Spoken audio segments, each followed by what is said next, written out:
Alright guys, welcome back to my channel. I know it's been a while. So today we're diving into the topic that's been making the rounds in the media in the last few months and or weeks, depending on how you've heard or seen it. Ukraine's so-called wonder weapon, the F-16 fighter jet. Now, whether you see this as a vehicle or weapon, it is definitely being talked up as this massive game changer in Ukraine's struggle to win the war. But sorry, spoiler alert, it won't change the final outcome of the Russo Ukrainian conflict. It just won't, if I'm being realistic here. So, why is the F 16 fighter plane suddenly getting so much media hype and attention? Well, the West and the Ukrainians are hyping up this, mythical 50-year-old fighter jet as a special miracle weapon to counter Russia. However, I will say, after the battles like Bakhmut, Avdiivka, and Ukraine's failed 2023 summer counteroffensive, it's very clear that Ukraine's pleading for any kind of edge like this is very sad and very disappointing. Because for over 2 years now, they've asked for this mythical wonder weapon to turn the tide for them, when in reality, it's not really going to happen. Because we've already seen how these so called supposed wonder weapons, like the Abrams and the Leopard tanks, have fared, right? Not good at all. These are weapons that haven't been tested in a modern state versus state warfare, and Ukraine, unfortunately, is the perfect testing ground for such obsolete weapons. Now, let's talk about why so many military pundits on the mainstream media, and yes, on YouTube as well, I'm looking at those armchair generals in specific, and I think they know who they are, and hopefully one day I can talk to them about this, but I digress. That are definitely treating the F 16 like it's the key to unlocking this mythical victory. Oh God, there are a few reasons for this, and trust me, yeah, it could make sense, but it doesn't. So I digress. First is its speed. The F 16 can definitely reach over Mach 2, about 1,500 miles or 2,414 kilometers per hour, which should allow it to evade Russia's S 300 and S 400 air defense systems. And I quote, should. Second is its payload. This aircraft can definitely carry all sorts of weapons. The M61 Vulcan cannon, AIM 9 Sidewinder missiles, guided bombs, and even nuclear payloads. And third, it's supposed to provide battlefield support whether for ground attacks, air cover, or reconnaissance. Again, as I mentioned earlier, the F 16 won't change Ukraine's fortunes in this war. Why? Well, for starters, Ukraine is dealing with major issues like manpower shortages, logistic nightmares, low morale, and severe economic strains, which the West is all helping it to maintain that, which again is ludicrous and insane, but here we are. These are problems a plane just simply and realistically won't fix, guys. Add to that the risk of provoking World War III by basing these jets in NATO countries around Ukraine. You could argue perhaps a smart move, maybe, probably not. But it's also incredibly risky, potentially dragging the whole world into a bigger conflict than it needs to be. So let's take a closer look at four key articles to better understand the situation, shall we? First, an article from AP. Ukraine's received these F 16s, but only in a small number, and training for Ukrainian pilots has been slow and lacking. As Zelensky pointed out, the number of jets and trained pilots simply isn't enough.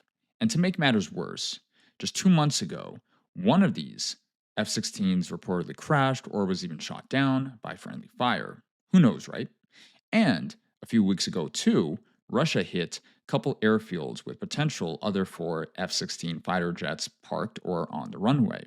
So take that into consideration as well. And by taking two of those highly trained pilots with it back in, I believe, August. So, what's the point here? Where is the American taxpayer dollars actually going? And is this really the best use of our American taxpayers' resource? Again, just something to really think about here. Next up, another AP article. Zelensky's out there proudly stating that the F 16s are already in Ukraine and that they will bring us closer to victory. But let's be real for a second. A 50-year-old jet is really not going to magically change the tide of war. Aircraft, especially in this conflict, have definitely struggled to make an impact on the front lines, given the layers of air defenses on both sides. This is why we're seeing Russia adapt by using guided bombs, or FABs, to hit Ukrainian positions more effectively, and other combat adaptations. Then there's another article from AP that outlines a potential Ukrainian strategy here. Keeping some of these F 16s at foreign bases to protect them from Russian strikes. But here's the thing, if NATO does allow Ukraine to launch attacks from their soil, Russia has already warned it would consider those bases fair game. That's a very dangerous precedent because it could trigger Article 5 of the NATO treaty, of course, leading to a full blown international conflict. Luckily, we haven't crossed that line yet, and I pray to God, hopefully not at all. Finally, here in a Newsweek piece, Senator Lindsey Graham, oh, you gotta love him, right? Floated the idea of hiring retired NATO pilots to fly these F 16s because Ukraine simply doesn't have enough trained personnel. So let me get this straight. After spending millions of dollars to train Ukrainian pilots, they're left with a handful of people who are now either passed away or underqualified. If that's not a waste of time and money, I don't know what is, but this is just pure insanity. And, if you were to ask a couple generals back in the late 1940s up to the early 1960s, they will look at these current generals and say, what the heck are you on and what are you doing? But I digress. Basically, the broader takeaway here is this: the West needs to definitely face reality, just as much as these YouTube military armchair commentators do as well, that basically just sending outdated military equipment realistically isn't going to turn the tide in Ukraine's favor, unfortunately. Wars are generally won with a combination of logistics, manpower, morale, and resources slash economics. And right now, we are, seeing, if I can be real here, Ukraine definitely struggling in all those areas. This false hope narrative in wonder weapons, like the F 16s, just isn't grounded in reality, and for all honesty, really needs to be, stopped and perpetuated by, again, specific armchair general YouTube commentators and military pundits on mainstream media, if I'm being, again, realistic here. By looking ahead at all this, it will spell a lot of trouble for the US military industrial complex, which is trying to sell its weapons to allies and neutral countries.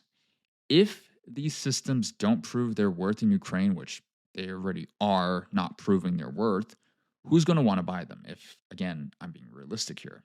And more importantly, Ukraine's war effort is likely to lose even more steam as the limitations of these weapons become clearer. So, my final thoughts, or rather to wrap things up here, let's just call out these myth game changing weapons, whether it's the F 16 or any other wonder weapon for that matter. People, especially military pundits, need to stop placing their hopes on these things. The reality is far more complicated until we recognize that. We're only setting ourselves up for more disappointment and also for more loss of life because of false narratives and false delusions.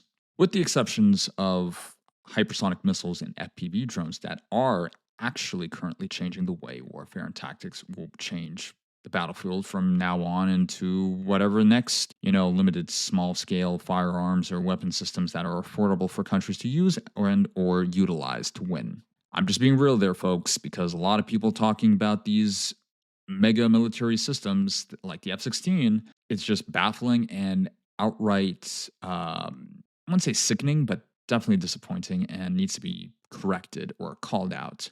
Other than that, again, if you found this commentary insightful, be sure to like and subscribe. And remember, stay informed and always, for the love of God, do your own research, especially when it comes to geopolitics and global events. Thanks for watching, guys, and I'll see you next time.